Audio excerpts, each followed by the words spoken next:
নমস্কাৰ তোমালোক সকলোকে ইউটিউব চেনেললৈ পুনৰবাৰ স্বাগতম জনাইছো মই ধীৰাজ গগৈ তোমালোক যেটো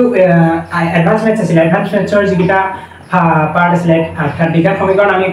পঢ়াই আছিলো তোমালোকক আৰু দ্বিঘাত সমীকৰণৰ যেটো ফাৰ্স্ট পাৰ্টৰ মই তোমালোকক দ্বিঘাত সমীকৰণৰ ৰুটৰ বিষয়ে দ্বিঘাত সমীকৰণৰ জেনেৰেল আৰ্হি এইবিলাক ডিসকাস কৰিলো আৰু উদাহৰণ একটো কৰি দিছিলো নেক্সট আমি এটা ডিসকাস কৰিম উদাহৰণ 2 টোৰ পৰা আমি ডিসকাস কৰিম আৰু যিখিনি নেক্সট টপিক আছে সেইখিনি আমি চাম এতিয়া উদাহৰণ 2 টো দিয়া আছে যে দ্বিঘাত সমীকৰণ এটা গঠন কৰা যাৰ এটা মূল 3 - √5 এতিয়া চোৱা উদাহৰণ 2 দিয়া আছে এটা মূল দিয়া আছে অৰ্থাৎ আলফাৰ ভ্যালু দিয়া আছে সেইটো 3 - √5 এতিয়া তোমালোকে কিছুমান কথা এই যেটো আলফাৰ ভ্যালু দিয়া আছে জাস্ট আমাক আলফা ভ্যালু দিয়া আছে আৰু ইয়াৰ পৰা এটা দ্বিঘাত সমীকৰণ গঠন কৰিব লাগে এতিয়া আমি পাইছিলো যে দুটা মূল যেতিয়া দুটা মূল থাকিলে আমি আলফা প্লাস বিটা কৰিলো আলফা ইনটু বিটা কৰিলো হেতুটা উলিয়াৰ পিছত আমি দ্বিঘাত সমীকৰণটো গঠন কৰিলো যেটো ফৰ্মুলা আছে এতিয়া ইয়াত আমাক অকল এটা মূল দিছে ইয়াৰ পৰা আমি কেনেদৰে দ্বিঘাত সমীকৰণটো উলিয়াম তোমালোকক মই আগৰ ভিডিওটোত কেইটামান পইণ্ট ডিসকাস কৰিছিলো যেটো b স্কয়াৰ - 4ac টাৰ্ম আছে সেই টাৰ্মটোৰ ভেল নিৰূপক যেটো টাৰ্ম আছে সেই টাৰ্মটোৰ লগত ডিপেন্ড কৰি কিছুমান মই তোমালোকক পইণ্ট ডিসকাস কৰিছিলো আৰু তেতিয়া মই তোমালোকক কৈছিলো যে b স্কয়াৰ - 4ac এনেকুৱা এটা ভ্যালু অৰ্থাৎ b স্কয়াৰ - 4ac যেতিয়া পূৰ্ণবৰ্গ সংখ্যা নহয় তাৰ ইয়াৰ ভ্যালুটো যেতিয়া 2 3 5 এনেকুৱা ভ্যালু থাকে যেতিয়া পূৰ্ণবৰ্গ সংখ্যা নহয় তেতিয়া তাৰ দুইটা মূল বাস্তৱ হয় অসমান হয় গতিকে দুইটা মূল অপৰিমেয় হয় আৰু এটা আনটোৰ সংযুগ্ম হয় এতিয়া ইয়াত চোৱা যেটো b স্কয়াৰ - 4ac টাৰ্ম আছে ইয়াত আমি ধৰি লৈছো 2a term two 1 2a term two 1 বুলি ধৰি লৈছো বা 2a টাৰ্ম টু ইয়াত আছিল সেইটো তোমালোকে ইগনোৰ কৰা এতিয়া চোৱা এটো যদি আমি এনেকুৱা ফৰ্ম লিখো x = -b ± b square - 4ac divided by 2ac এতিয়া ইয়াত চোৱা এটো ওপৰৰ টাৰ্মটো ঠিক আছে 3 - √5 ইয়াত ধৰি লও - -3 তেনেদৰে হয় কথা গল আৰু যেটো তলৰ পাইছে টাৰ্ম আছে হেতু কিবা কাৰণত 1 হৈ গল পঢ়িলা কাটকে কিবা কাৰণত 1 হৈ গল তেনেদৰে যদি আমি এজিউম কৰো কি হয় যেটো b স্কয়াৰ - 4ac টাৰ্ম আছে সেই টাৰ্মটো √5 এটা পূৰ্ণবৰ্গ সংখ্যা নহয় গতিকে তাৰ কাৰণে কি হ'ব দুইটা মূল বাস্তৱ হ'ব অসমান হ'ব কিমানখিনি যাব দিয়া তাৰ পিছত কি হ'ব দুইটা মূল অপৰিমেয় হ'ব লগতে এটা আনটোৰ সংযুগ্ম হ'ব অৰ্থাৎ যদি এটা হয় a + √b / 2 এন্তে ইটো হ'ব a - √b / 2 লৈ লৈছো এনেকুৱা ইয়াৰ ক্ষেত্ৰত কি হ'ব যেটো তলৰ নাম আছে সেইটো টাইম গতিকে ইয়াৰ ক্ষেত্ৰত আনটো ৰুট কি হ'ব বিটা = 3 + √5 হ'ব এটা তোমালোকে যেটো পইণ্ট আছিল তাৰ পৰা নিশ্চয় কথাটো তোমালোকে জানিব পাৰিছা বা ধৰিব পাৰিছা বুলি মই আশা কৰিছো তোমালোকে পুনৰবাৰ সেই পইণ্টটা পঢ়িছে বা তোমালোকে বুজি পাবা বা আগৰ ভিডিওটো তোমালোকে পুনৰ চাবা যদি এই কথাখিনি বুজি পাবা ইমানখিনি পইণ্ট তোমালোকে বুজি পাত প্ৰবলেম হৈছে গতিকে এতিয়া যেটো আলফা ভ্যালু আছে এটো 3 + 3 - √5 হ'ব আৰু বিটাৰ ভ্যালুটো হ'ব 3 + √5 আৰু এতিয়া আলফা আৰু বিটা পাই যোৱাৰ পিছত আকি সমীকৰণ গঠন কৰা হে তোমালোকৰ দায়িত্ব তোমালোকে হেনি কৰিব লাগিব নিজে কৰিবা ট্ৰাই কৰিবা আৰু এক্সাম্পলটো কৰাই আছে তোমালোকে বুজি পাই যাবা নেক্সট ইয়াৰ পিছত যেটো উদাহৰণ 3 দিয়া আছে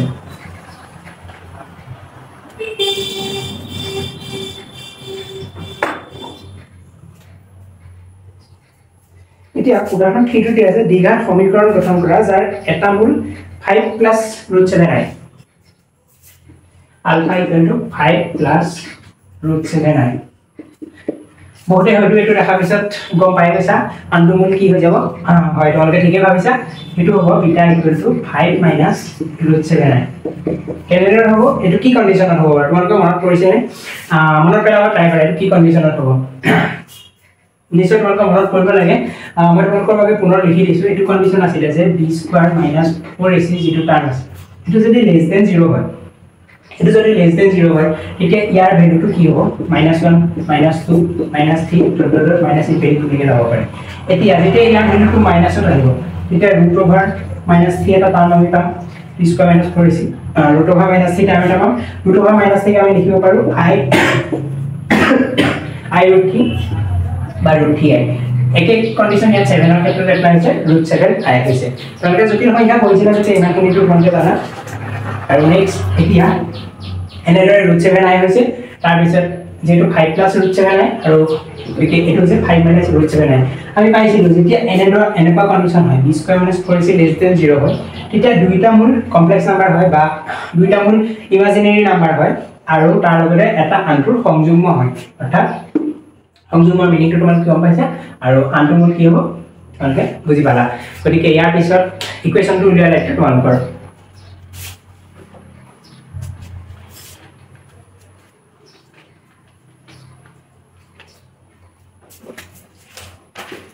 এতিয়া আমি নেক্সট যিখিনি পয়েন্ট আছে সেইখিনি ডিসকাস কৰো নেক্সট পয়েন্টত আছে যে মূল আৰু সহগৰ সম্বন্ধ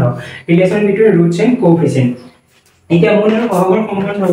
যিটো হয় মূল আৰু সহগৰ সম্বন্ধ তোমালোকে আগতে পঢ়ি আহিছা বা আগতে পাই আহিছা তোমালোকে পাই আহিছা তোমালোকৰ যদি মনত পৰা নাই এবাৰ তোমালোকে ধৰিব পৰা নাই এতিয়া মোক কৈ দিয়া পিছত মনত পৰিব আমি কি উলিয়াইছিলো যেতিয়া উলিয়াইছিলো যে মূলৰ পৰা সমীকৰণ গঠন আমি যেতিয়া সেইটো টপিক ডিসকাস কৰিছিলো ইয়াত চোৱা a square plus bx plus c equal to 0 এটো সমীকরণ হইলো তার মূল দুটা হইছিল আলফা আৰু বিটা এটোটা আসলে তাৰ মূলটো আৰু তাৰ পিছত আমি সমীকৰণটো গঠন কৰিছিলো যে alpha plus beta equal to আমি পাইছিলো minus b by a alpha into beta equal to পাইছিলো c by a কিমান লাগে মনত আছে তোমালোকৰ নিশ্চয় মনত থাকিব লাগে তুমি মনত কৰা নাই ভিডিও কিটা চাবা বা কিতাপত এবাৰ চাইবা মনত পৰি যাব এতিয়া ইয়াত চোৱা alpha plus beta alpha into beta তোমালোকে গম পাইছা আলফা বিটা কি বস্তু মূল বিটা হৈ গল আৰু ইয়াত চাইলে বি টু কি বস্তু ইয়াত এ টু কি বস্তু সি টু কি বস্তু এটো যেটো সমীকৰণ আছিল সমীকৰণটো হৈছে জেনাৰেল ফৰ্ম ইয়াত a ঠাইত ধৰিলে 2x² + 3x + 5 0 এনেকৈ হ'ব পাৰে গতিকে ইয়াত চোৱা সমীকৰণটো হৈছে জেনাৰেল ফৰ্ম তলৰ হৈছে জেনাৰেল ফৰ্ম এটা এই জেনাৰেল ফৰ্মটো a কি হৈছে x ৰ সহগ এক ক্ষেত্ৰত x ৰ সহগ কি 2 ইয়াত x স্কয়াৰৰ সহগ x স্কয়াৰৰ সহগ ইয়াত কি 2 ইয়াৰ ক্ষেত্ৰত কি হ'ব a গতিকে a টো কি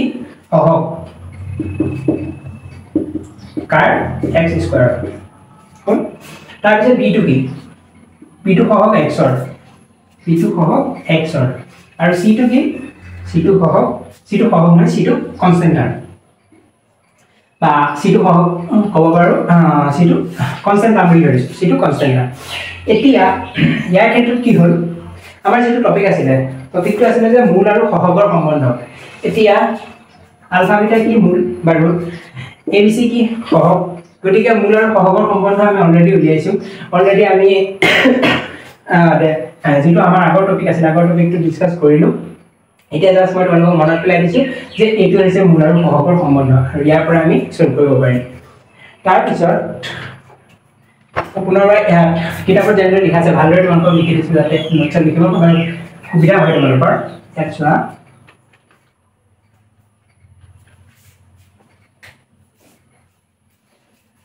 আলফা প্লাস বিটা যাক আমি লিখিব পাৰো মূল দুটাৰ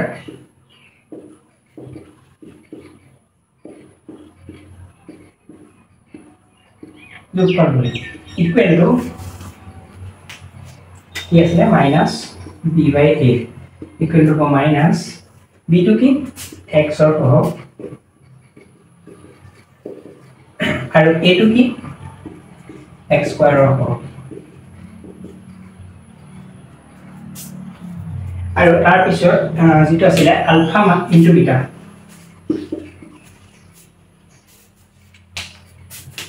মূল দুটাৰ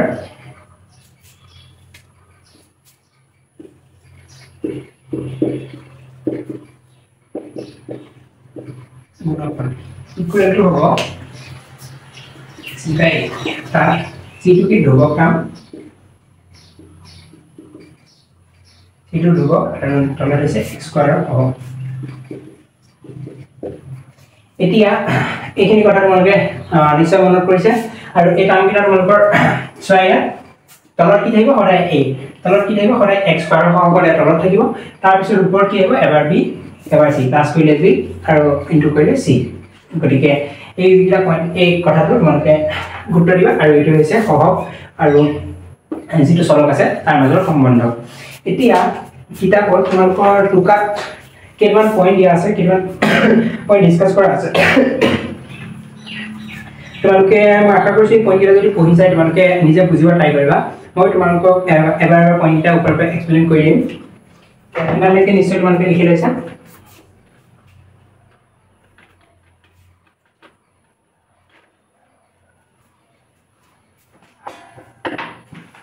এটা সব ফাৰ্স্টত কৈছে যদি b = c = 0 এটা সমীকৰণৰ দুটা মূলেই শূন্য আগে মই এটা বস্তু লিখলো alpha plus beta = minus beta a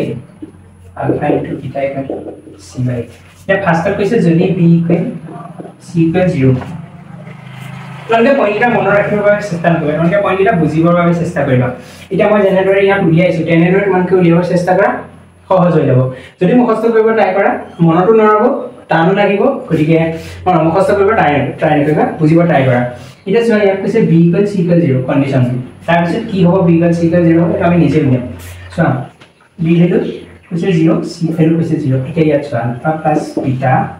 = b value 0 divided by a equal 0 practice kore alpha into beta c value 0 কৈছিল গতিকে c by a equal 0 by a equal to 0 এতিয়া তোমালোকে সোৱা দুটা সংখ্যা পূৰণ কৰিলে এটা 5 আৰু 6 পূৰণ কৰিলে কি পাম 30 দুটা এনেকুৱা দুটা সংখ্যা আছে যাক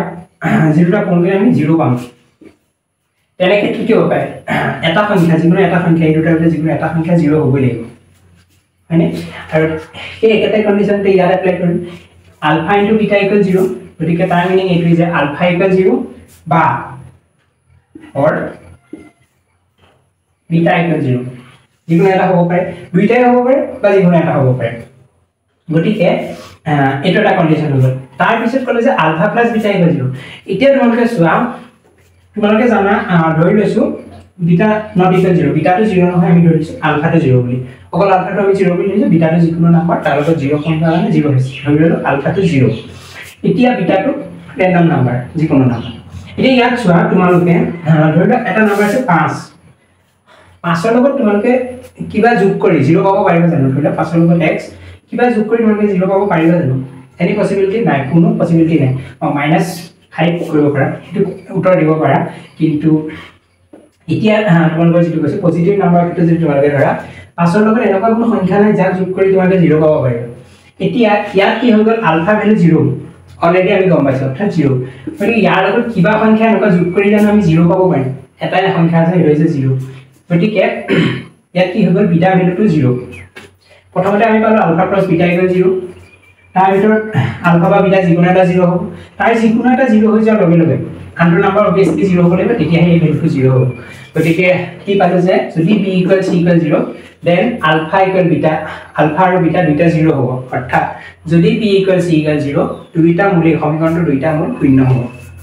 এটো ফাৰ্স্ট পইণ্টত কৈছে কেনেদৰে আমি লিখিছো তোমালোকে বুজি পাইছা তেনেদৰে উলিয়াব চেষ্টা কৰিবা তেনেদৰে বুজিব চেষ্টা কৰিবা মুখস্থ কৰিব চেষ্টা নকৰিবা এতিয়া 2 নম্বৰ পইণ্ট আমি আলোচনা কৰো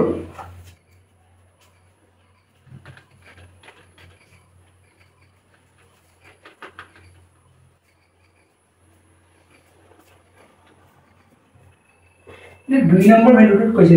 যদি b = 0 কিন্তু c not equal 0 এতিয়া কি হ'ব দুইটা মূল দুটা পৰম মান সমান কিন্তু বিপৰীত চিহ্নযুক্ত অৰ্থাৎ এতিয়া চোৱা alpha plus beta = -b by a = 0 হ'ব কাৰণ 0 by a = 0 আৰু c not equal 0 alpha into beta = c by a এটা সামথিং কিবা এটা ভ্যালু পাম এতিয়া ইয়াত কৈছে যদি এনেকুৱা হয় তেতিয়া মূল দুটাৰ পৰম মান সমান হ'ব কিন্তু বিপৰীত চিহ্নযুক্ত হ'ব এতিয়া ইয়াত চোৱা যেটা মূল আছে তাৰে ধৰি লওক আলফা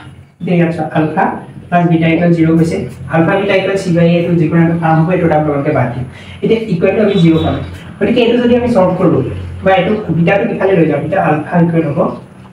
মাইনাস বিটা এটা পৰম মান বা এবসলিউট ভ্যালু মানে কি হলে 5 ৰ পৰম মান কি 5 আৰু -5 ৰ পৰম মান কি বাৰু কিন্তু 5 পৰম মান কি কৰে দুটা ভ্যালু আছে যেটো সংখ্যা আছে এটা পজিটিভ কৰি দিয়ে এতিয়া ইয়াত চোৱা যেটা ভ্যালু আছে সেই ভ্যালুটা বিপৰীত চিহ্নযুক্ত হৈছে অৰ্থাৎ এটা যদি পজিটিভ হৈছে এটা নেগেটিভ হৈছে যদি আলফা ভ্যালুটো -5 হয় তেতিয়া বিটাৰ ভ্যালুটো 5 হ'ব এটা -5 + 5 0 হ'ব পাৰে গতিকে ইয়াত চোৱা যেটা ভ্যালু আছে দুইটা ভ্যালু বিপৰীত চিহ্নযুক্ত আৰু কিন্তু সিহঁতৰ পৰম মান সমান অৰ্থাৎ এই ইয়াত চোৱা দিছে যে alpha equal to minus beta গতিকে দুইটা যদি পৰমাণু লওঁ আলফা ইফালে যদি পৰমাণু লওঁ মাইনাছ বিটা আৰু পৰমাণু যেতিয়া হৈ যাব তেতিয়া দুইটা পজিটিভ হৈ যাব আলফা ইকুৱেল টু বিটা গতিকে ইয়াত কৈছে যে দুইটাৰ পৰমাণু সমান হ'ব দুইটা পৰমাণুৰ অৰ্থ হৈছে যে দুইটাৰে যিটো মেইন ভ্যালু আছে মেইন ভ্যালুটো সমান হ'ব তাৰ বস সাইনটো যিটো পজিটিভ বা নেগেটিভ সাইন আছে সেই সাইনটো চেঞ্জ হ'ব এইটো হৈছে 2 নম্বৰ পইণ্ট এতিয়া ঠিক তেনেদৰে যিটো 3 নম্বৰ পইণ্ট আছে 3 নম্বৰ পইণ্ট কৈছে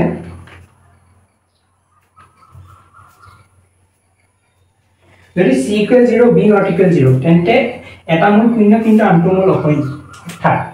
কৈছে যদি c equal 0 b not equal 0 তে ইয়াত চোৱা আলফা প্লাস বিটা ইকুৱেল হৈ যাব মাইনাস d by a আৰু এটো কিবা এটা ভ্যালু পাম এটো এৰিয়া আলফা ইনটু বিটা ইকুৱেল হ'ব 0 এতিয়া ইয়াৰ মিনিংটো কি হয় আলফা 0 নহয় বিটা 0 নহলে আলফা বিটা মিলাই 0 এতিয়া এটো কৈছে যে b not equal 0 গতিকে আলফা প্লাস বিটাৰ ভ্যালুটো কেতিয়াও 0 হ'ব নোৱাৰে এটো কেতিয়াও আলফা প্লাস বিটাৰ ভ্যালুটো কেতিয়াও 0 হ'ব নোৱাৰে ইমানটো আমি সিওৰ হৈ গল কাৰণ b 0 নহয় আৰু a 0 হ'ব নোৱাৰে কোনো কাৰণত এটা আমি অলৰেডি পাইছো a কোনো কাৰণত 0 হ'ব নোৱাৰে এটা b যদি 0 হৈ গল তেতিয়া আলফা আৰু বিটাৰ ভ্যালুটো 0 হ'ব নোৱাৰে হল আৰু ইয়াত চোৱা আলফা বা বিটা যিকোনো এটা ভ্যালু 0 হ'ব লাগিব বা এটো কন্ডিশন হ'ব আলফা বিটা দুইটাই 0 এতিয়া আলফা বিটা দুইটাই 0 হ'ব নোৱাৰে এটো কন্ডিশন কাট হৈ গল কাৰণ আলফা বিটা দুইটা যদি 0 হৈ যায় এটো 0 হৈ যাব আৰু এটো পসিবল নহয় গতিকে এতিয়া যিকোনো এটা আলফা আৰু বিটাৰ ভিতৰ যিকোনো এটা অৰ বা এটো যদি দিও আলফা আৰু বিটাৰ ভিতৰ যিকোনো এটা 0 হ'ব লাগিব কিতাপত এটো হৈছে তেন্তে এটা মূল শূন্য কিন্তু আনটো মূল অশূন্য অৰ্থাৎ আলফা যদি আলফা 0 হৈ যায় দেন বিটা কিটা ভ্যালু থাকিব লাগিব বিটা কিটা 0 হ'ব নহয় বিটা নট ইকুৱেল 0 আৰু তাৰ উল্টো হ'ব পাৰে বিটা ইকুৱেল 0 মানে আলফা নট ইকুৱেল 0 এটো হৈছে 3 নম্বৰ পইণ্ট এনেদৰে বাকি যিকিটা পইণ্ট আছে কিন্তু তোমালোকে নিজে এবাৰ পঢ়ি চাবা নিজে বুজিব ট্ৰাই কৰিবা এনেদৰে উলিয়াব ট্ৰাই কৰিবা যদি তোমালোকে প্ৰবলেম পোৱা মোক জনাবা মই তোমালোকক বুজাই দিম নেক্সট ভিডিঅ'ত মই বুজাই দিম কিন্তু এবাৰ তোমালোকে নিজে ট্ৰাই কৰিবা একেদৰে তোমালোকে বাকি পইণ্ট কিটাও উলিয়াব পাৰিবা আমি এতিয়া নেক্সট যিখিনি এক্সাম্পল আছে এক্সাম্পল কিটালে আগবঢ়ো কাৰণ বহুত কিটা পইণ্ট আছে তোমালোকে এবাৰ নিজে পঢ়ি চাবা বুজি পাই যাবা এনেদৰে উলিয়াব ট্ৰাই কৰিবা মই উলিওৱা মেথডটো তোমালোকক কৈ দিছো এতিয়া যেটো উদাহৰণ এক আছে পিছৰ হেতু আমি ডিসকাস কৰিম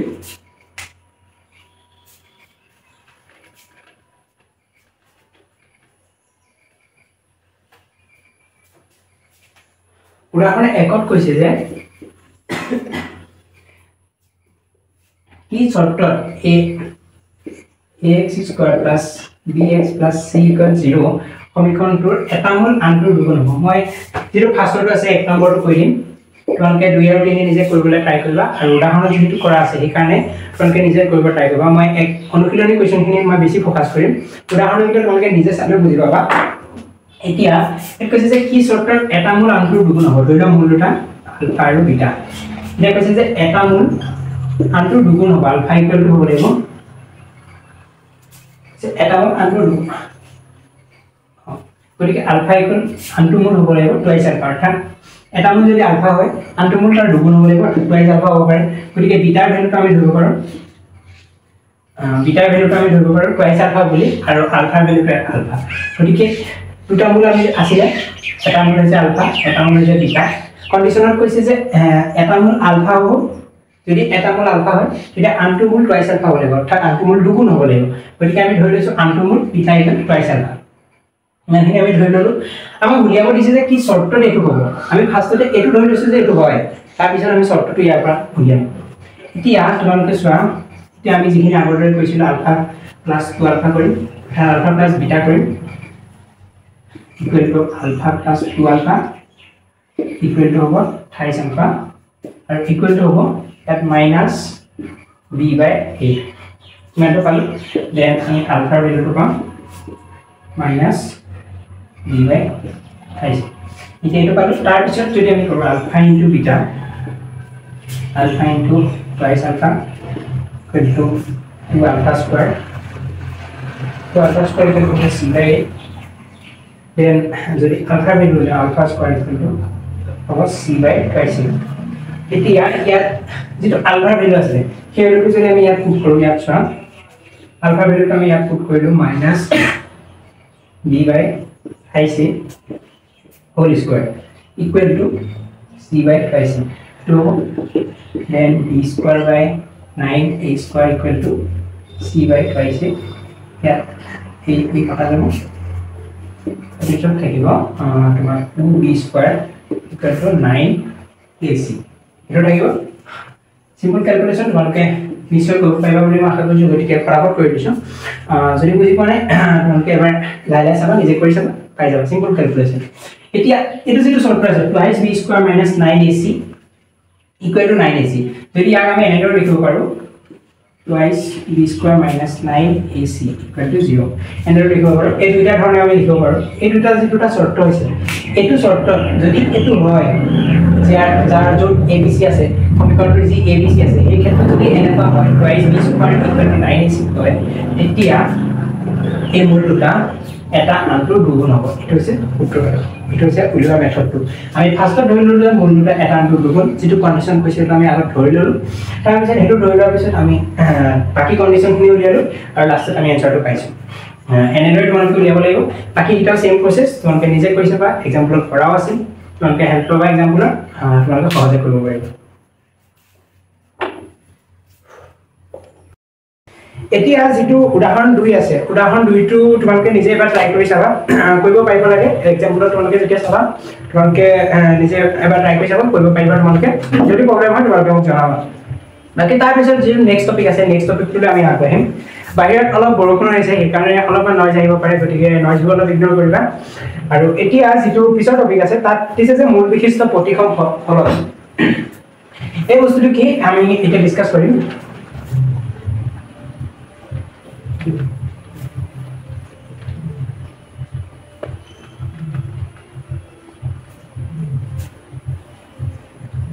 এতিয়া আমি ধৰি লৈছো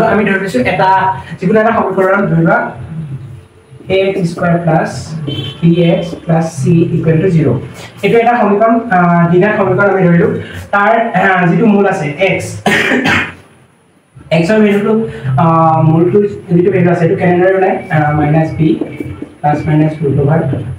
b square minus 4ac divided by 2ac এতিয়া ইয়াৰ প্লাস মাইনাস দিয়া আছে গতিকে ইয়াৰ দুটা মূল লাভ এটা হ'ব আলফা আৰু ধৰি লৈছো এটা হ'ল বিটা এটা আলফা ভ্যালু প্লাস ধৰিবা আলফা ভ্যালু পালো আৰু মাইনাস b ধৰিবা বিটা ভ্যালু পালো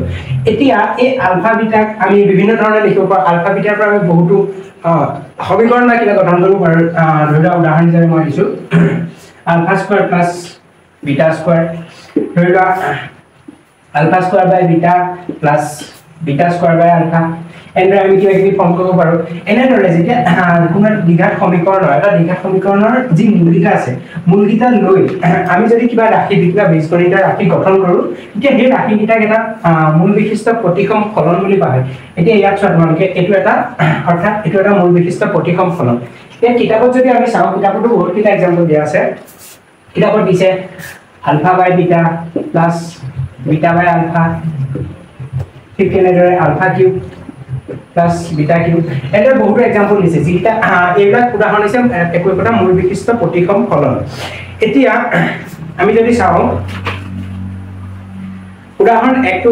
এটা কিতাপৰ যেটো উদাহৰণ আছে উদাহৰণটো আমি চাম আৰু এইবিলাকৰ value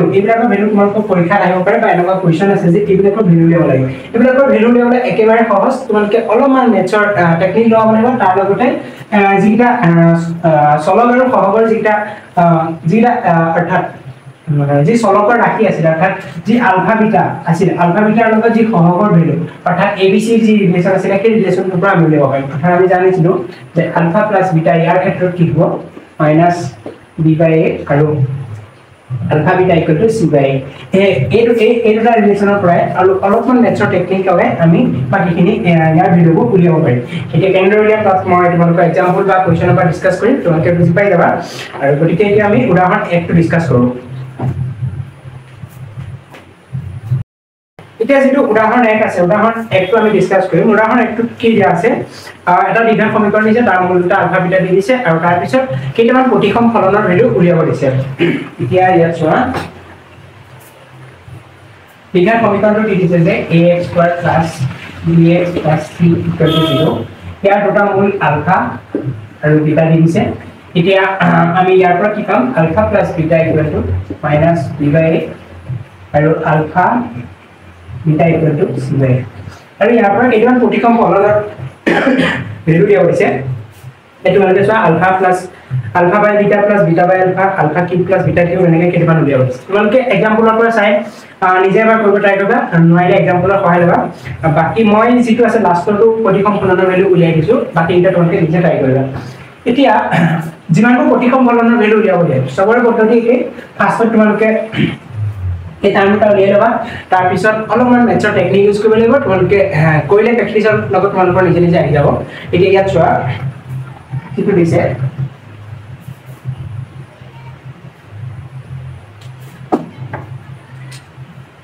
alpha by beta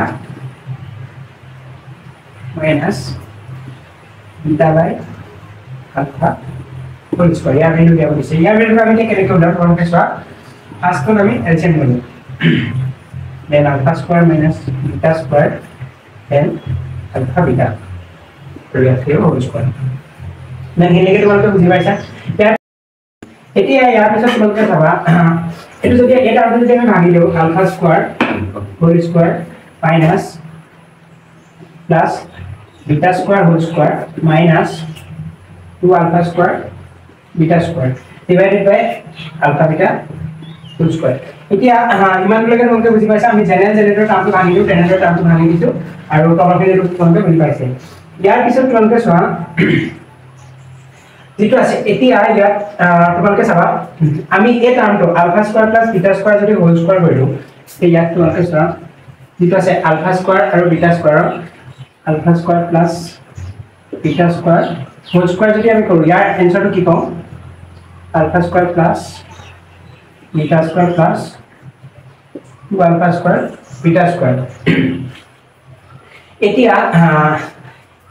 alpha square plus beta square whole square পৰা আমি যদি অকল alpha square আৰু beta square টাৰ্ম পাব লাগে যেটো আছে alpha square plus beta square যেটো টাৰ্ম আছে সেই টাৰ্মটো যদি আমি অকল পাব লাগে তেতিয়া কি কৰিব লাগিব তেতিয়া তোমালোকে চোৱা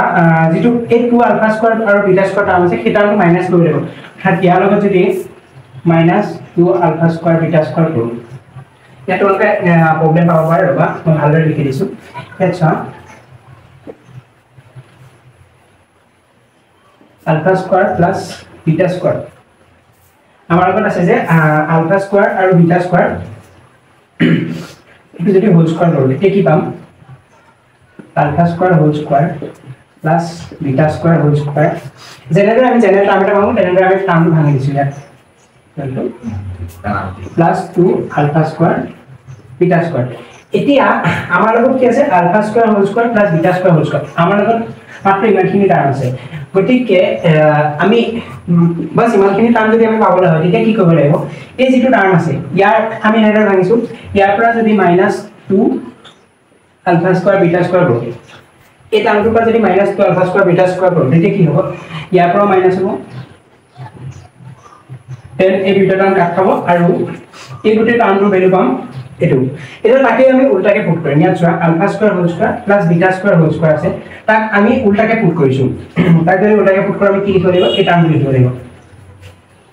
ইয়াত লিখিছো alpha square plus beta square whole square minus 2 alpha square beta square ইমানলৈকে কি লিখিছো তোমালোকে চাবা আমি ইমানখিনিলৈকে যিখিনি লিখিছো সেইখিনি মাত্ৰ ইয়াৰ value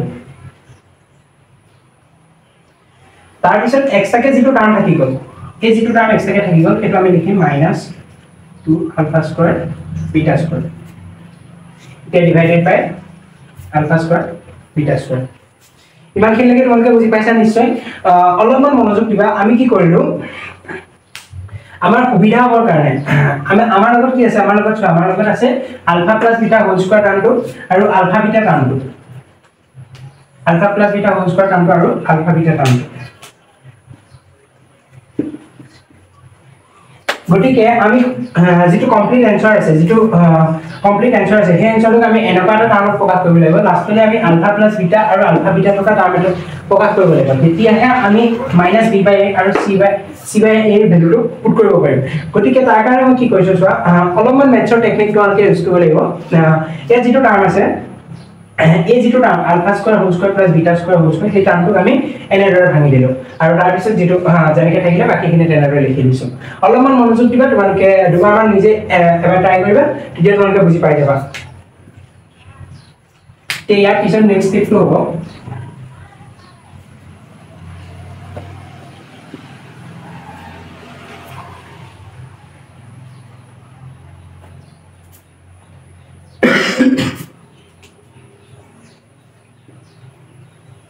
next step to we become alpha square plus beta square whole square minus 4 alpha square beta square divided by alpha square beta square এটা ইয়াত তোমালোকে চোৱা আমি যদি টাৰ্মটো দুটা টাৰ্মত ভাঙি দিওঁ তেতিয়া কি হ'ব alpha square plus beta square whole square divided by alpha beta whole square main এৰে লিখি লৈছো তাৰ পিছত minus 4 alpha square beta square divided by alpha square beta square এই দুটা টার্ম ক্যান্সেল হৈ যাব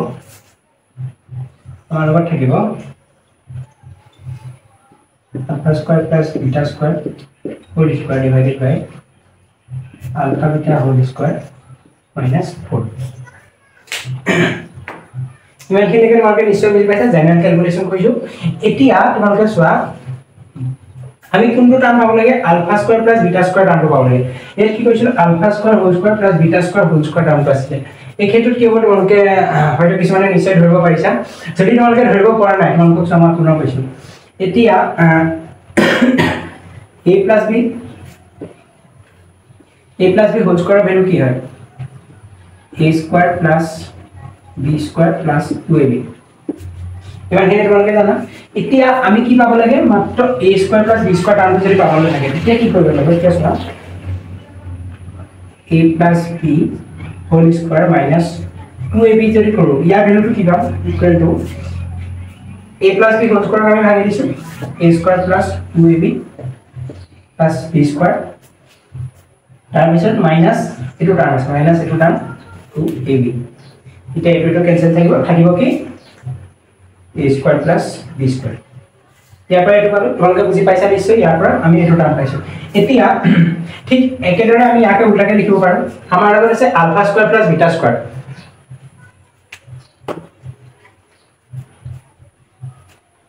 ইমানখিনি লৈকে তোমালোকে নিশ্চয় লিখি লৈছা মই আশা কৰিছো এতিয়া ইয়াৰ পিছৰখিনি চোৱা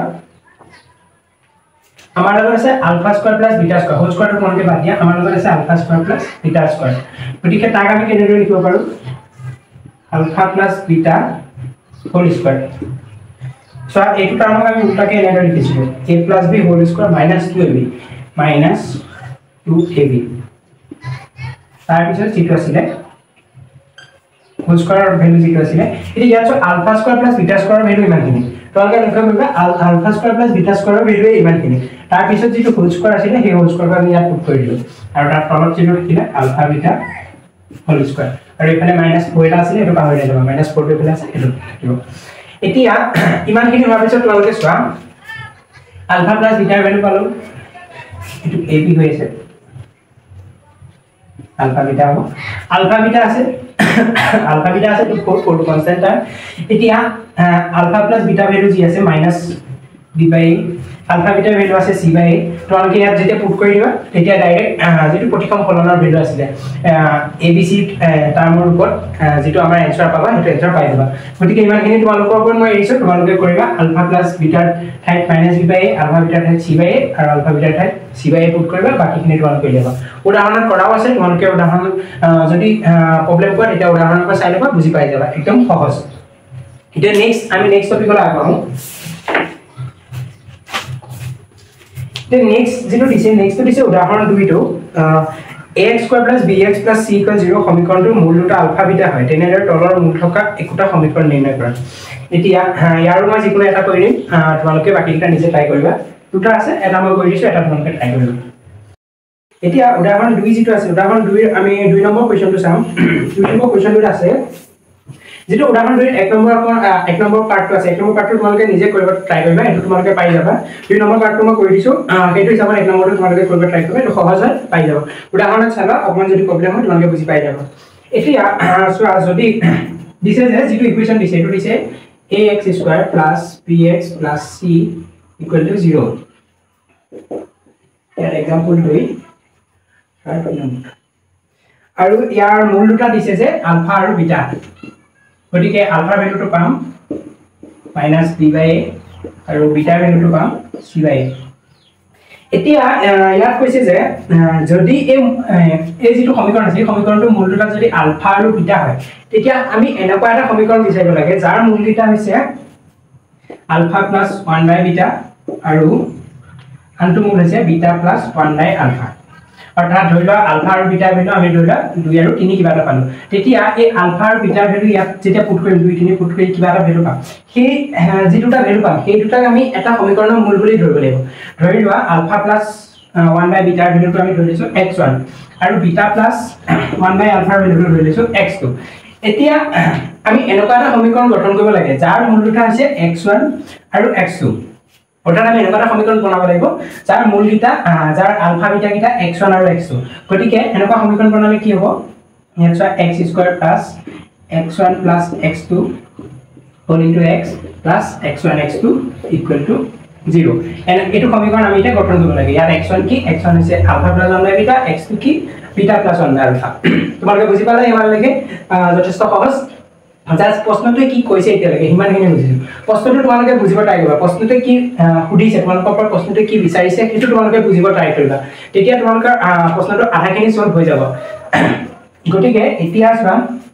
এতিয়া আমি ইয়াৰ সলভ কৰিম গতিকে আমি কি উলিয়াব লাগে x1 x2 ৰ ভ্যালু উলিয়াব লাগে আৰু x1 x2 ৰ ভ্যালু উলিয়াব লাগে এতিয়া এইখিনি মই উহাই দিছো ইয়াত প্ৰথমতে আমি উলিয়াম x1 x2 ৰ ভ্যালু x1 x2 ভ্যালু হ'ব আলফা প্লাস x1 ৰ value 1 beta plus beta plus 1 alpha বাহিৰে বুজি পাইছা তোমালোকে ইয়াৰ পিছত আলফা প্লাস বিটা আমি একেলগে লৈ আহিলো ব্ৰেকেট দি দিছো তাৰ পিছত 1 বিটা প্লাস 1 আলফা একদম সহজ calculation simple calculation then alpha plus বিটাৰ ভ্যালুটো আমি জানো -b/a পুট কৰি দিলো প্লাস এটো যদি আমি কৰো ইয়াৰ ক্যালকুলেশন পাৰ্টটো দিব আলফা বিটা হ'ব ইনটু আলফা প্লাস বিটা এটো হ'ব তাৰ পিছত আহিব -b/a প্লাস আলফা বিটাৰ ভ্যালু c/a আলফা প্লাস বিটাৰ ভ্যালু -b/a সৰি আৰু আলফা বিটাৰ ভ্যালু c/a এতিয়া ইয়াত a ক্যান্সেল হ'ব দেন হ'ব -b/a প্লাস b/c -b/c এতিয়া ইমানখিনি হোৱাৰ পিছত কি হ'ব তোমালোকে চোৱা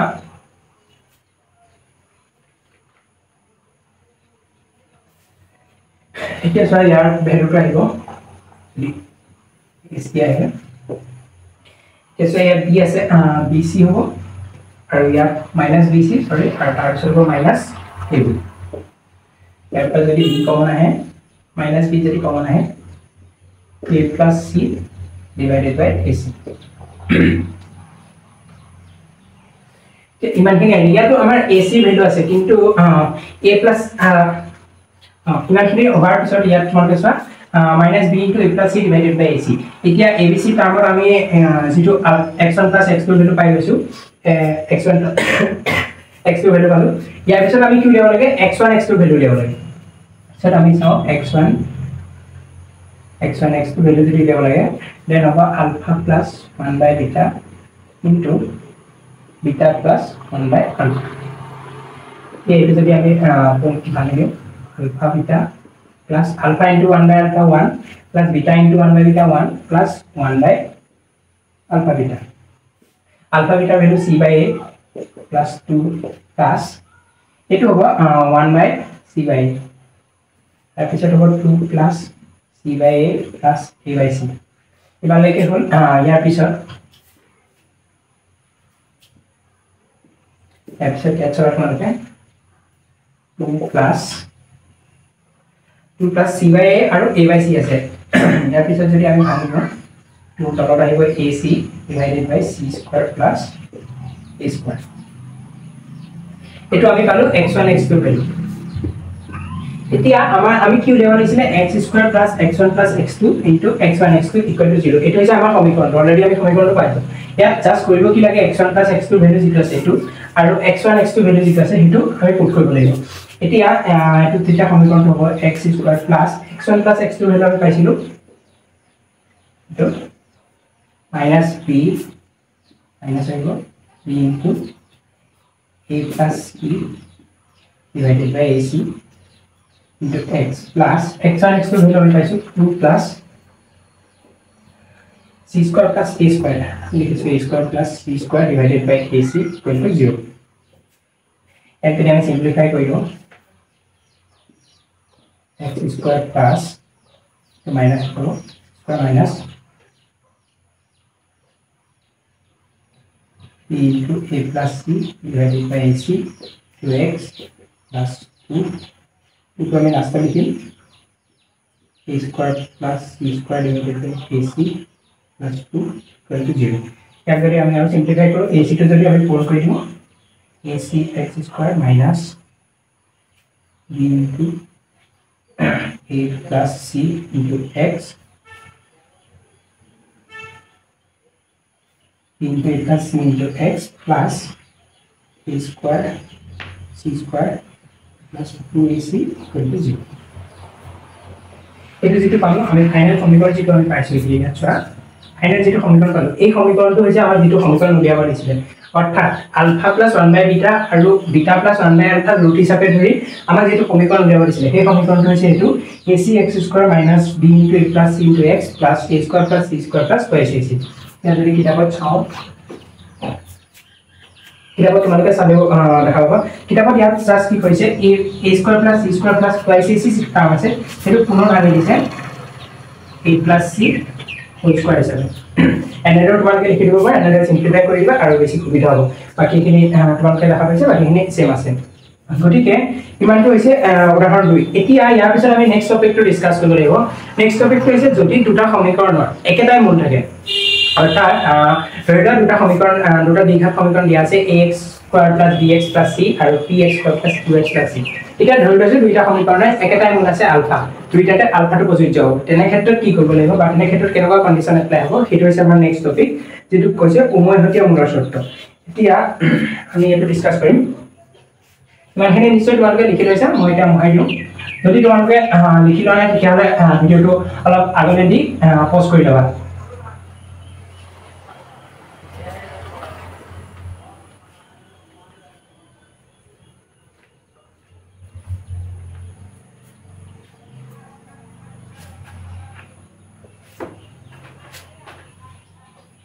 এতিয়া আমি প্ৰথমতে টপিকটো লিখি লওঁ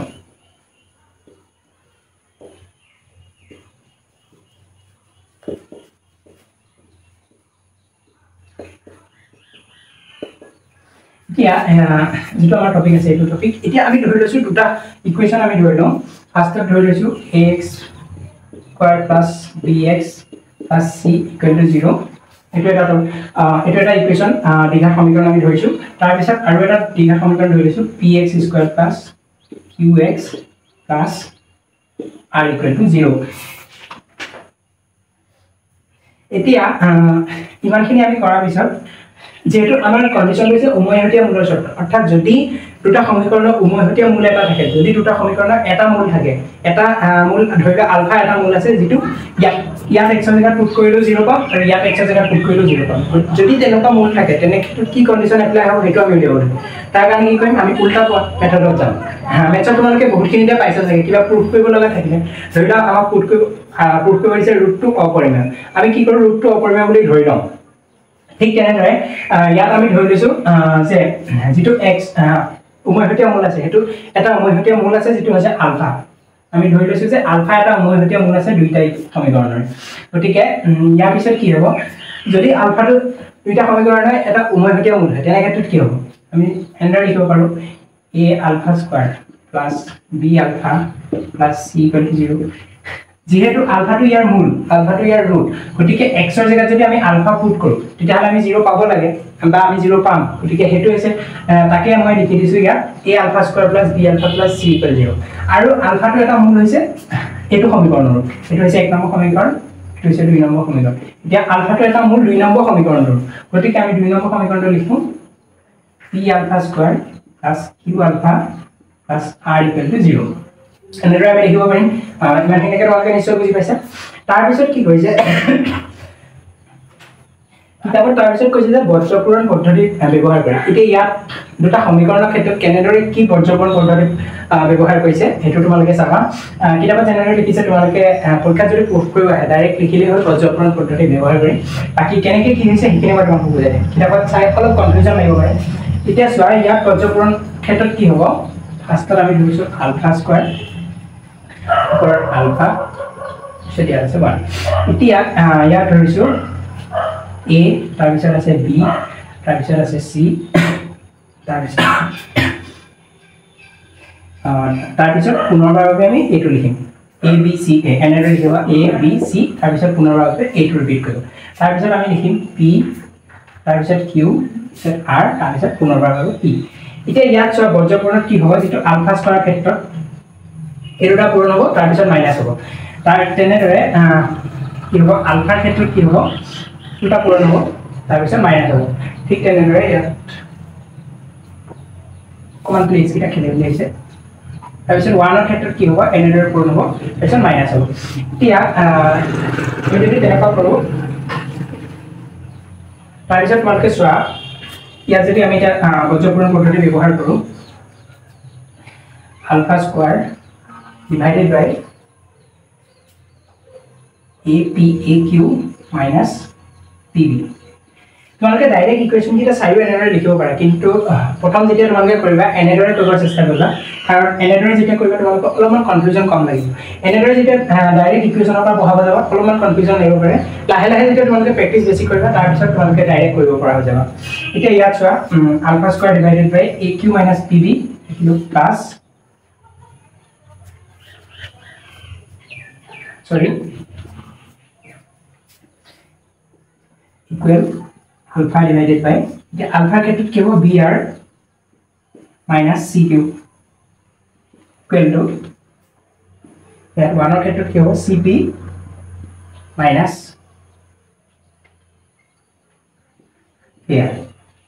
মানে তোমালোকে বুজি পাইছা কেনেদৰে আমি বৰ্জপূৰণ পদ্ধতি ব্যৱহাৰ কৰিলো ইয়াত আলফা স্কয়াৰ আলফা 1 একিটা লিখিলো তাৰপিছত a b c a p q r আকৌ পুনৰ এটা ৰিপিট হ'ব এবাৰ তেনেদৰে লিখাৰ পিছত আমি কি কৰিলো আলফা স্কয়াৰ লিখাৰ পিছত aq লগত মাল্টিপ্লাই কৰিলো মাইনাস p q লগত তাৰপিছত আলফা লিখাৰ পিছত b r লগত তাৰপিছত c q লগত তাৰপিছত 1 হোৱাৰ পিছত c p লগত আৰু r a লগত এনেদৰে মাল্টিপ্লাই কৰি মাইনাস কৰিলো আৰু এটো ইকুৱেল হ'ব এতিয়া ইয়াৰ পিছত কি হ'ব তোমালোকে চোৱা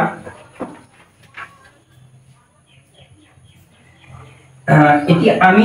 যিখন আছে এই পাৰ্টটো এতিয়া আমি এৰি দিছো এতিয়া যেহেতু এই তিনিটা ইকুৱেল এটো ইকুৱেল এটো ইকুৱেল এটো এতিয়া ইয়াৰ পিছত আমি এইখন পাৰ্ট দিছো এতিয়া ধৰি লৈছো ULFA square divided by aq minus pb equal to 1 by cq minus ar যেহেতু এই তিনিটা ইকুৱেল গতিকে আমি লিখিব পাৰো যে এটো ইকুৱেল এটো যদি আমাৰ থাকে a equal b equal c এতিয়া আমি কি লিখিব পাৰো a equal c লিখিব পাৰো obviously তেনে কন্ডিশন সেম কন্ডিশন ইয়াত এপ্লাই আছে a equal b equal c গতিকে আমি এটা জাস্ট a equal c লিখিছো বিটোক আমি ধৰা নাই ইয়াৰ পিছত কি হ'ব তোমালোকে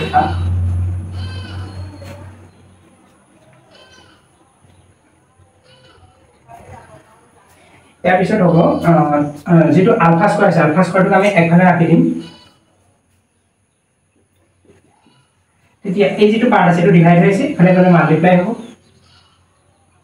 aq minus pb divided by cp minus q1 ইয়াত ইমান লেকে হৈছে এটো হৈছে আলফা স্কয়াৰৰ ভ্যালু এতিয়া ইয়াৰ পিছত যদি আমি চাও এবাৰ আমি কি ধৰিম b equal c এই পাৰ্টটো লম b equal c এই পাৰ্টটো লম এতিয়া b equal c পাৰ্টটো ললে কি হ'ব ইয়াত তোমালোকে চোৱা যদি আমি কেৱল এই দুটা ইকুৱেল টু লওঁ এতিয়া যদি আলফাৰ ভ্যালু লওঁ আলফা ইকুৱেল হ'ব pr minus cq divided by cp minus ar ইমানলৈকে তোমালোকে বুজি পাইছা সহজ একেবাৰে সহজ just a equal b equal c হলে আমি কি লব পাৰো a equal c b equal c তেনেকৈ ধৰি লৈছো প্ৰথমতে এটো পাৰ্ট ইকুৱেল এটো পাৰ্ট ধৰিছো তাৰ পিছত এফালে সিম্পল ক্যালকুলেশন এটো ডিভাইড হৈছে ইয়াত গলে মাল্টিপ্লাই হ'ব ইয়াটো সিম্পল ক্যালকুলেশন এটো ডিভাইড হৈছে ওপৰত গলে মাল্টিপ্লাই হ'ব তেনেদৰে আলফা আৰু আলফা স্কয়াৰৰ ভ্যালুটো আমি পালো এই ইয়াৰ পিছত আমি কি কৰিম চোৱা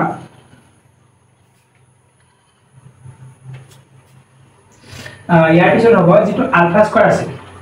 যিটো আলফা ভ্যালু আছে ইয়াত পুট কৰিম তে আলফা ভ্যালু যদি ইয়াত পুট কৰো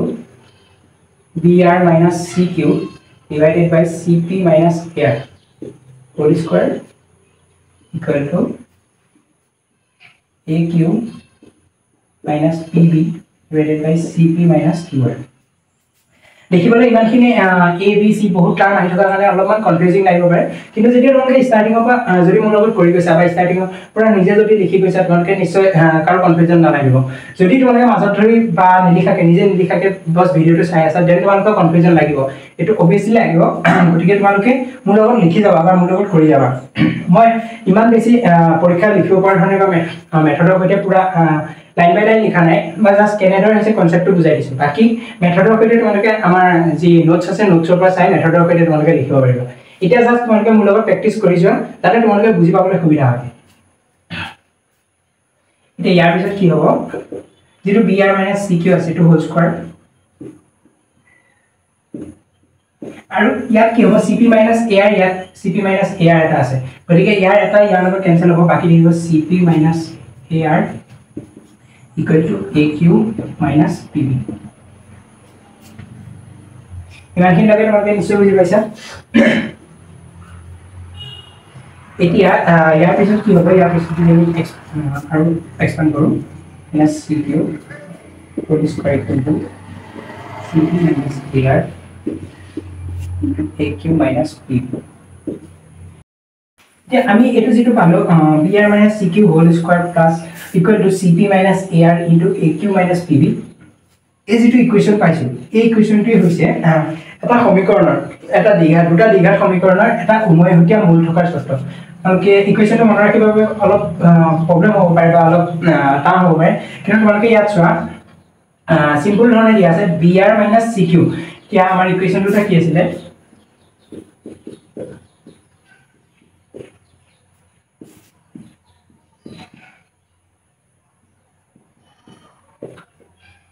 যে আমাৰ ইকুয়েশনটা দিয়া আছে যে এটোটা ax square plus bx plus c equal 0 px square plus qx plus r equal 0 এটা এটা সোয়া এখানে যেখানে স্কয়ার আছে তাত স্কয়ার থকা টার্মটো আমি এ দিছো স্কয়ার থকা টার্মটো বাদ দি কি লৈছো br - cq হোল স্কয়ার যত x স্কয়ার আছে তাত আমি স্কয়ার থকা টার্মটো লোৱা নাই আৰু যত x স্কয়ার নাই যত x স্কয়ার নাই তাত আমি x স্কয়ার থকা টার্মটো ল'ব লাগিব এবাৰ এই দুটা টাৰ্ম আৰু এবাৰ এই দুটা টাৰ্ম এই দুটা টাৰ্ম যেনেদৰে মই তোমালোকক বজ্ৰপূৰ্ণ মেথডত দেখাই দিছিলো ফাৰ্ষ্টত আমি ললো cp - ar ইয়াত চোৱা cp যদি আমি বজ্ৰপূৰ্ণ লিখো a b c a p q r p এতিয়া আমি যত যিফালে স্কয়ার নাই এফালে স্কয়ার থকা স্কয়ার নথকা জায়গাত আমি কি লৈছো ফাৰ্ষ্টত এই দুটা তাৰ পিছত আমি লম যে aq - pb তাৰ পিছত আমি লম aq - pb এবাৰ ইয়াৰ লগত ইয়াক ল'ব লাগিব তাৰ পিছত এবাৰ স্কয়াৰ লগত ইয়াক ল'ব লাগিব আৰু যত যিফালে স্কয়াৰ আছে সেইফালে আমি এই স্কয়াৰ নথকা টাৰ্ম দুটাৰ বজ্ৰপূৰ্ণ লৈছো তোমালোকে এতিয়া নিশ্চয় ফৰ্মুলাটো মনত ৰাখিবৰ কাৰণে তোমালোকৰ সুবিধা হ'ব ভালদৰে লক্ষ্য কৰিলে এটা তোমালোকে নিশ্চয় মনত ৰাখিব পাৰিবা আৰু ইমান বেছি দৰকাৰী নহয় এই ফৰ্মুলা কাৰণ তোমালোকক ফৰ্মুলাটো লিখিবলৈ খুব কমে আহে ফৰ্মুলাটো তোমালোকে নিজে কৰিবৰ কাৰণে কোৱেশ্চন আহে মই জাস্ট তোমালোকে কৰি দিছো যাতে তোমালোকৰ কনসেপ্টখিনি ক্লিয়াৰ হয় আৰু তোমালোকে ডেপথত কথাবোৰ বুজি পোৱা এতিয়া ইয়ালৈকেতো আমাৰ হৈ গ'ল যে ইকুয়েশন কিটাৰ যদি এটা উমৈহতীয়া মূল যিকোনো এটা উমৈহতীয়া মূল থাকে ধৰি লৈছো ইয়াৰ দুইটাৰ মূলে উমৈহ দুইটা যিটা মূল আছে দুইটা মূলে উমৈহতীয়া মূল অৰ্থাৎ ধৰি লওক আলফা আৰু বিটা দুটা ভ্যালু আছে যি দুটা ভ্যালুৰ কাৰণে এই ইকুয়েশন দুইটাতে 0 হ'ব অৰ্থাৎ x ৰ ভ্যালু আলফাৰ কাৰণে দুইটাতে 0 হ'ব x ৰ ভ্যালু বিটাৰ কাৰণে দুইটাতে 0 হ'ব গতিকে এনেকুৱা কন্ডিশনত কি হ'ব পাৰে যদি ধৰি লওক প্ৰথম ইকুয়েশনটো যদি এটা মূল দুইটা মূল আলফা বিটা হয় তেতিয়া কি হ'ব আলফা বিটা ইকুৱেল টু হ'ব c/a তোমালোকে জানা তাৰপিছত যদি আলফাৰ ভ্যালু লিয়াও c তাৰপিছত সৰি বিটাৰ ভ্যালু যদি আমি লিয়াও c/a আলফা হ'ব c/a আলফা হ'ব তোমালোকে গম পাইছা তাৰপিছত ধৰি মই কৈছিলো যে দুইটা সমীকৰণ দুইটা মূলে উমৈহতীয়া মূল অৰ্থাৎ দেন আলফা বিটা ইকুৱেল আমি লিখিব পাৰিম r/a নিশ্চয় তোমালোকে বুজি পাইছা যদি px square plus qx plus r ৰ মূল দুটা আলফা বিটা হয় তেনে আমি লিখিব পাৰো যে ULFA beta equal c/a c ইয়াত কি r আৰু a ইয়াত কি p r/p লিখিব পাৰো দেন আমি বিটাৰ ভ্যালু যদি উলিয়াও r by q alpha তোমালোকে বুজি পালা এটা ইয়াৰ পিছত কি কৰিম দুইটা বিটাৰ ভ্যালু যদি আমি কম্পেয়াৰ কৰো c by a alpha equal to r by q alpha এটা alpha ভ্যালুটো যদি ক্যান্সেল হৈ যায় এতিয়া c by a equal to r by q তোমালোকে বুজি পালা এটা c by a equal to r by q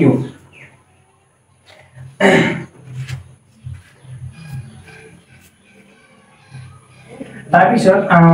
এতিয়া ইমানখিনিলৈকে আমি লৈছো যে যদি দুইটা মূল পূৰণ কৰা হয় যদি দুইটা মূল যোগ কৰা হয় তেতিয়া দুইটা মূলৰ যোগফলৰ পৰা যদি আমি উলিয়াব যাওঁ তেতিয়া আমি পাম যে minus b by a equal to same পদ্ধতি এনেদৰে আমি যদি উলিয়াব যাওঁ তেতিয়া আমি পাম যে minus b by a equal to minus q by p তোমালোকৰ কনফিউজন লাগিব পাৰে মই কৈ দিলো তোমালোকক সোৱা ইয়াত alpha plus beta equal to minus b by a then beta ভ্যালুটো যদি লও minus b by a minus alpha then alpha plus beta equal to হ'ব q by p then beta value যদি লও q by p minus alpha এতিয়া দুইটা value যদি compare কৰো minus alpha cancel হ'ব then minus b by equal to then minus আহিব equal to minus q by p তাহলে আমরা বুঝি পারো এর টো পাইছো minus b by equal to minus q by p এতিয়া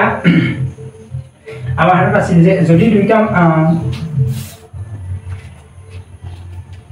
এতিয়া ইয়াৰ পৰা আমি কি পাম তোমালোকে চোৱা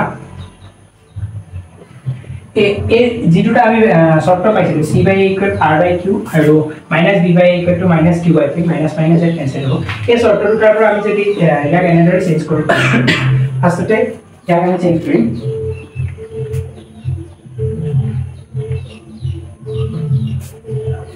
ফাৰ্ষ্টতে ইয়াক যদি আমি চেঞ্জ কৰো ইয়াৰ পিছত তোমালোকে বৰ্জপন কৰি দিছো bp equal to aq then b by q equal to a by p এখানে তোমাকে বুঝি পাইছা বর্জপন কৰিছো তাৰ পিছত আমি ডিভাইড কৰিছো ঠিক তেনেদৰে এটুকু যদি আমি কৰো cq equal to ar পাম then ইয়াত যদি আমি চাও এতিয়া এইখিনিতে এটা স্মল মিস্টেক হৈছিল তোমালোকে হয়তো বহুতৰে চকুৰিটো নটিস হৈছে বা বহুতৰে লক্ষ্য কৰিছিল যেটো আলফা বিটাৰ ভ্যালু আছে তো আমি লিখিছিল r by q কিন্তু ইয়াৰ ভ্যালুটো r by q নহয় যেটো আমাৰ সমীকৰণ আছিল px squared plus qx plus r ইয়াৰ ভ্যালুটো হ'ব লাগে r by p যেটো c by a হয় গতিকে r by p হ'ব গতিকে এইটো তোমালোকে খুঁটাই লবা r by p ইয়াত কৰিম r by p আলফা যেটো বিটাৰ ভ্যালুটো যদি লও r by p alpha then ইয়াত হ'ব r by p alpha আৰু c by a equal to r by p এতিয়া এটো যদি আমি ক্রস পূরণ কৰো তোমালোকে চাবা cp equal to ra তো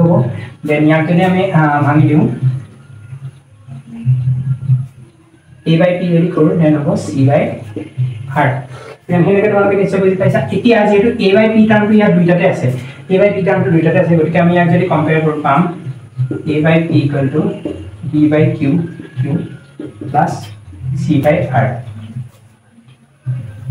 তো আমি আৰু এটা শর্ত পালো এই শর্তটো কি এই যেটো নলজ যেটো শর্ত আছে হেটো আছিল যদি সমীকৰণ দুটাৰ এটা মূলতে মূল থাকে